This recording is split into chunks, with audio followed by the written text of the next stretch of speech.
Muling tataas ang singil sa tubig sa buwan ng Oktubre. Bukod sa singil sa tubig, posible ring tumaas ang singil sa kuryente sa susunod na buwan. Power bill! Salot! Talagang salot! Kasalot na lutan! Sa listahan ng mga isyong paulit-ulit na idinadaing ng mamamayan, mahirap man o mayaman, isa sa nangunguna ang pagtataas ng kuryente. Kakabit kasi nito ang pagtataas ng presyo ng iba pang bilihin. Itong batas na ito na ipinasa, na ipira, na supposedly susi at sagot sa problema natin sa supply ng kuryente, no? At dapat na makakababa ang presyo ng kuryente, parang hindi nangyayari. Hindi lang EPIRA ang sumablay na solusyon na pinanday ng Kongreso para tapusin ang problema naman ng mga Pilipino sa korupsyon. Yung Procurement Act, mga 90% of the time, pinalulusutan lang yan. So it's almost an important law.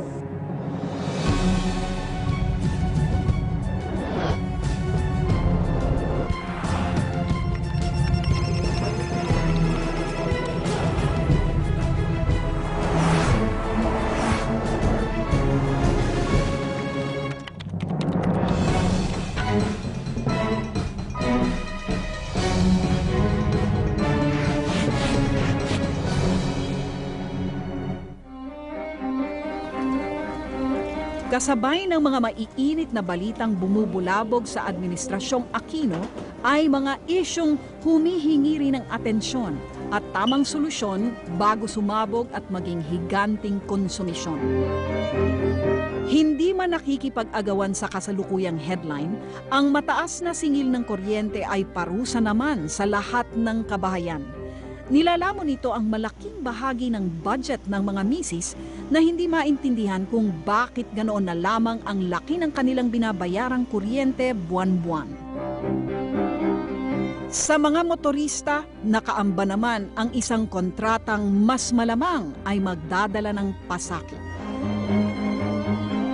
Mahiyain, matiisin, madali raw makontento ang Pilipino pagdating sa pagtanggap ng biniling produkto o binayarang serbisyo. Ang pakikipaglaban para sa karapatan ng mamimili ay hindi nakasanayan. Ngayong gabi, bubusisiin ng Giorno ang dalawang kolom na may kaugnayan sa consumer rights. Mga usaping niresetahan ng Kongreso ng kanya-kanyang gamot na tila mawawalan agad ng bisa bago makapagbigay ng kahit kaunting ginhawa. Bakit hindi tumalab ang EPIRA Law at Procurement Act? Ano ang kailangang gawin ng mamimili sa harap ng mga paghamon sa kanilang karapatan?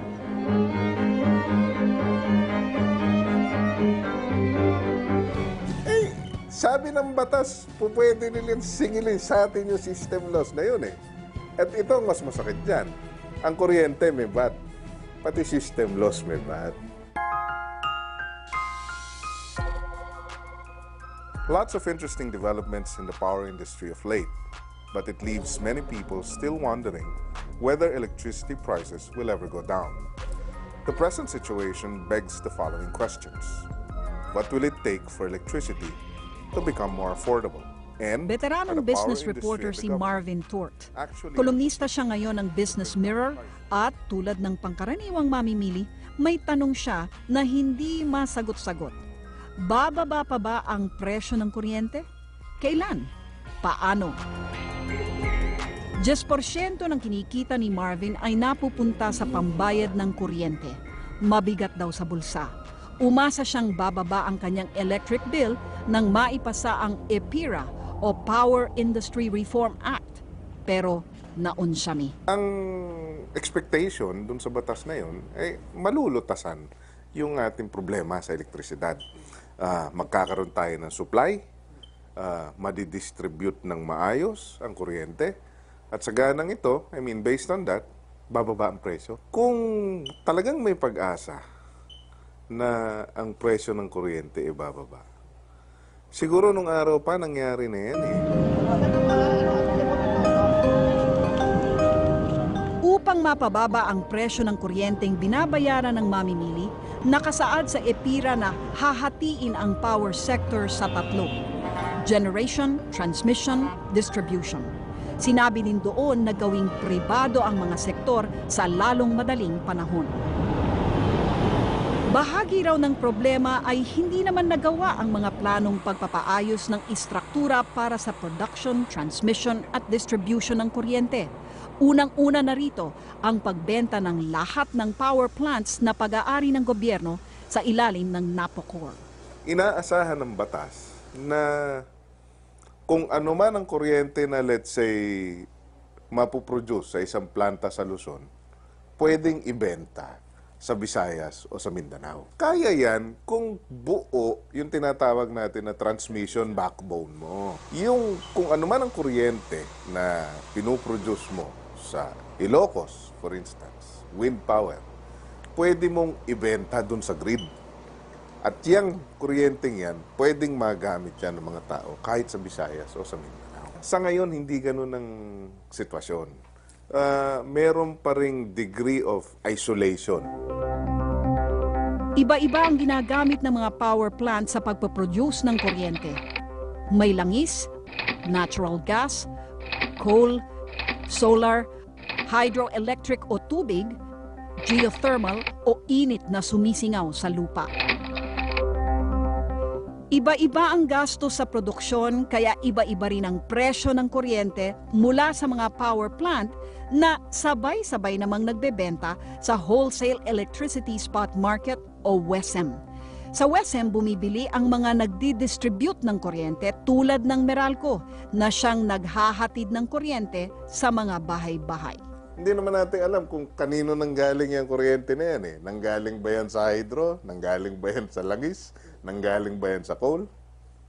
So buti sana kung ang sitwasyon is makakapamili ka kung saan mo kukunin yung kuryente mo at kung saan ka makakamura, doon ka pupunta.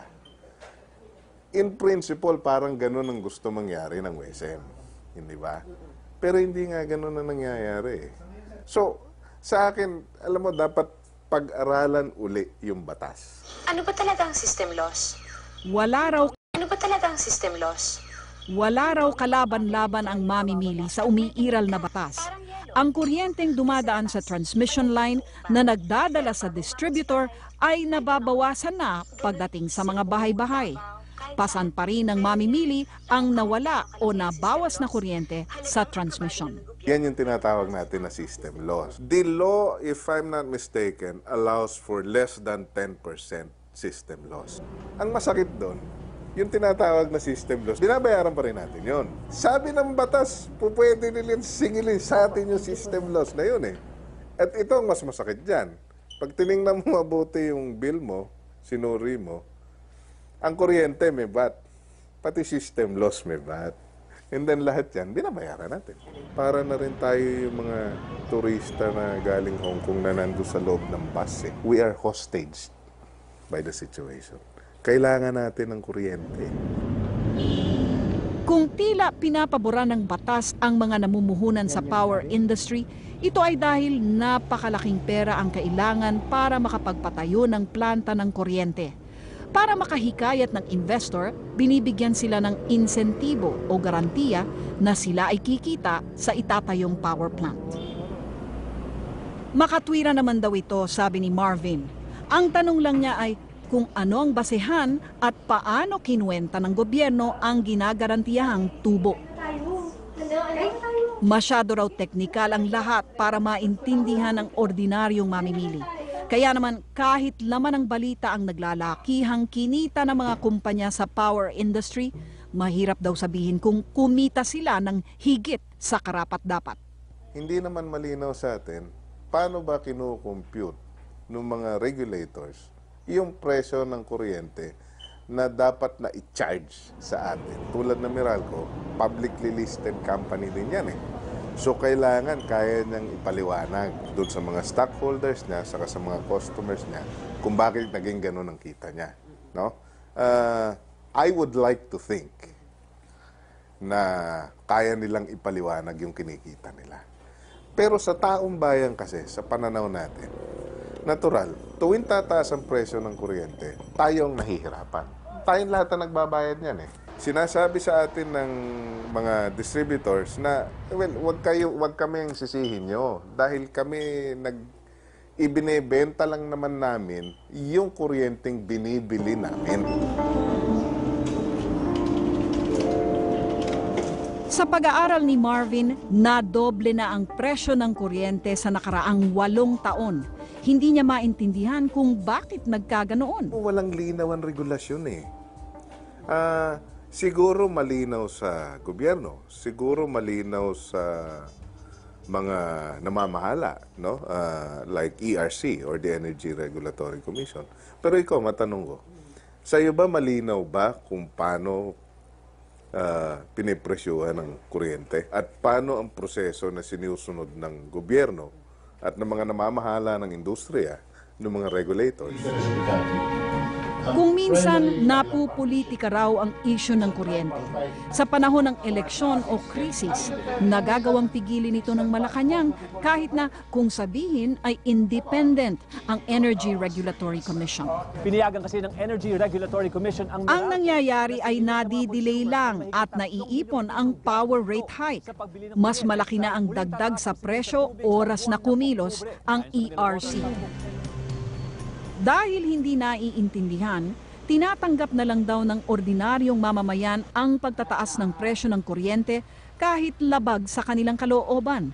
Mabigat din kasi ang kapalit ng hindi pagbabayad, notice of disconnection o brownout. Electricity is indispensable. Hindi tayo makagalaw ng walang kuryente. Madaling isipin na, bakit yung mga nasa probinsya nabubuhay ng walang kuryente? Alam mo kung totoo yan, di sana hindi napilit na ginagawa ng gobyerno na mabigyan ng kuryente lahat ng barangay, hindi ba?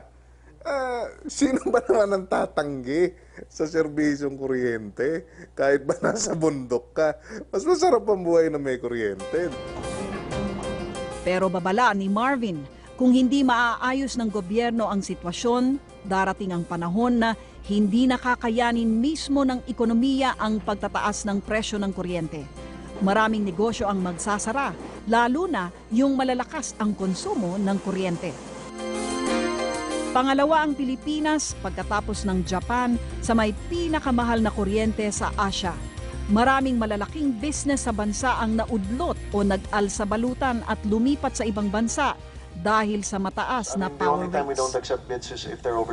Maraming nakahain na petisyon para sa pagtataas ng presyo ng kuryente. Kailangan daw magising ang gobyerno bago mahuli ang lahat. It still boils down to political will to ensure that what the law requires is put in place and what the law dictates is implemented strictly. At sa mga ordinaryong mamamayan na niyayanig ni Marvin sa kanyang mga kolom, sana raw ay hindi basta-basta na lang tanggapin at sumuko sa mga bagay na mahirap maintindihan. To me, and that's the sad part, kasi alam mo yung complacency na yun, if that will demotivate you from asking more questions and from finding out why, then you lose half the battle. If we cannot compel regulators and the industry to explain how they price their electricity and why electricity here is so expensive, then what's the impetus for them to justify anything? Hindi ba?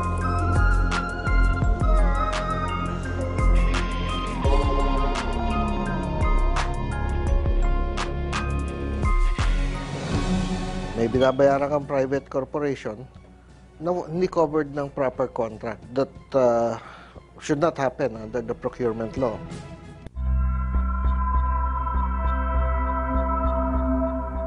For 7 years now, LTO has been procuring driver's licenses without a valid contract.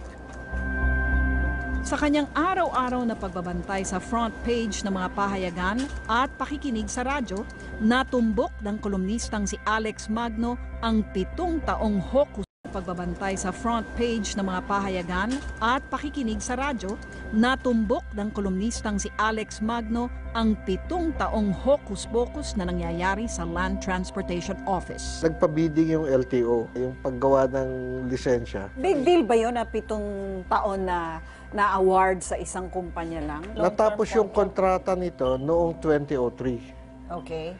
So dapat, mga 2002 pa lang, nagbidding na para sa bagong supplier ng lisensya.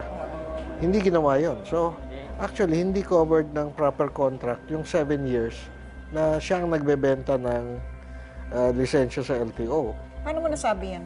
Paano hindi covered by a proper contract? Because of the existing contract ended in 2003. Pero, so between 2003 and 2010, sila pa rin. dahil tuloy-tuloy naman yung pagpapalit ng Parang lisensya. nire-renew lang ng nire-renew every year. Actually, I'm not sure if there's some interim renewal.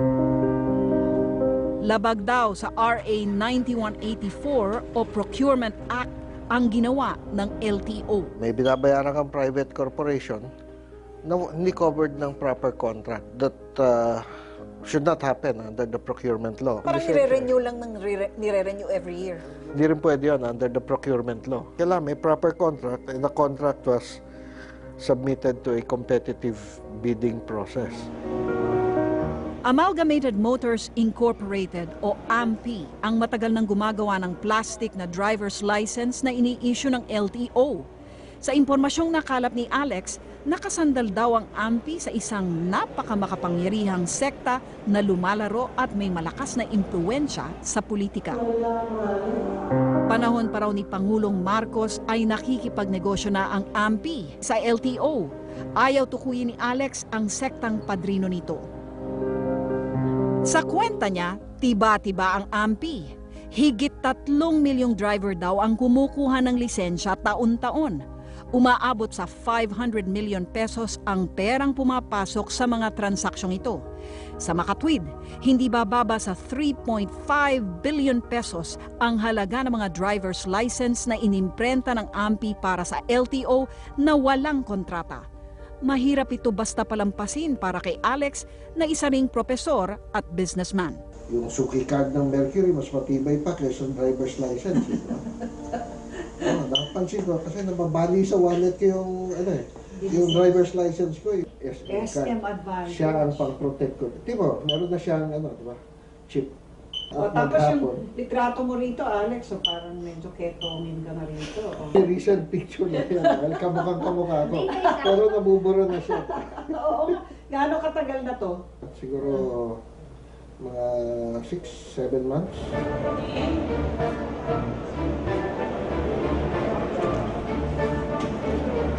Marami nang nagrereklamo noon pa sa mababang kalidad ng driver's license na ini-issue ng LTO. Kaya lalong hindi maintindihan ni Alex kung bakit kakaiba ang solusyon ng ahensya sa problema. Ibabalik to yung lisensya natin sa papel at yung papel ay isang espesyal na uri ng papel na isang kumpanya lang ang gumagawa. Bakit may babalik sa papel yung plastic? Parang paurong tayo sa teknolohiya. Sa panahon nga naman ng laser cards, embedded chips, magnetic chips at kung ano-ano pang makabagong teknolohiyang ginagamit sa paggawa ng mga ID, katakatakang papel ang gustong lisensya ulit ng LTO. Ang trend nga sa teknolohiya, kahit sa driver's license or lahat ng public identification cards, is towards intelligent cards.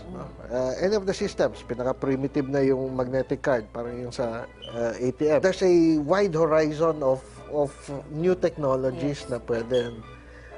We might be moving away from the future rather than towards the future. Ang advantage din daw ng papel ay it's environment friendly. Gumamit silang biodegradable plastic. Oo nga, meron na nun no? Ibig sabihin, bakit tayo babalik sa papel? No?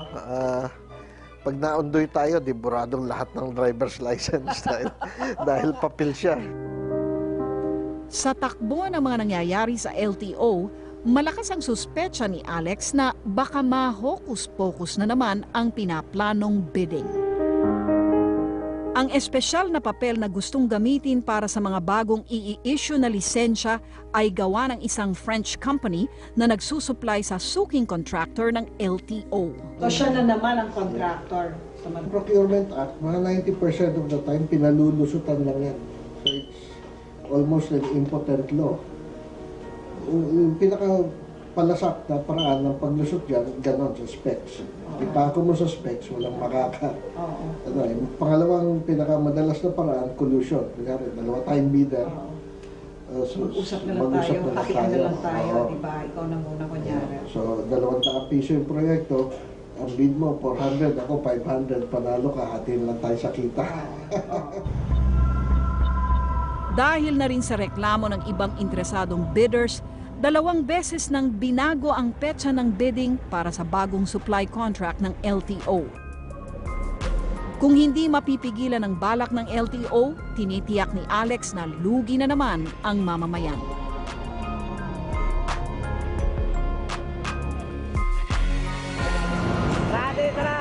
Madalas sabihing, we get the government that we deserve. Kung hindi kikilos at kikibo ang mamamayan para ipaalam sa kinauukulan kung ano ang nais nilang mangyari, wala talagang mangyayari. Ganoon din ang sitwasyon ng mga mamimili. Ang sinumang hindi handang ipagtatanggol ang kanyang karapatang mabigyan ng maayos na produkto at magandang serbisyo ay para na ring isinumpang magtitiis na lamang sa anumang lalagpak sa kanyang kandungan. Trabaho ng mamamahayag ang magbigay ng impormasyon at paalala para makatulong sa pagbuo ng makatwirang desisyon at maayos na pagkilos. Ang susunod na hakbang ay nasa tumatanggap pa rin ng ulat ng Giorno.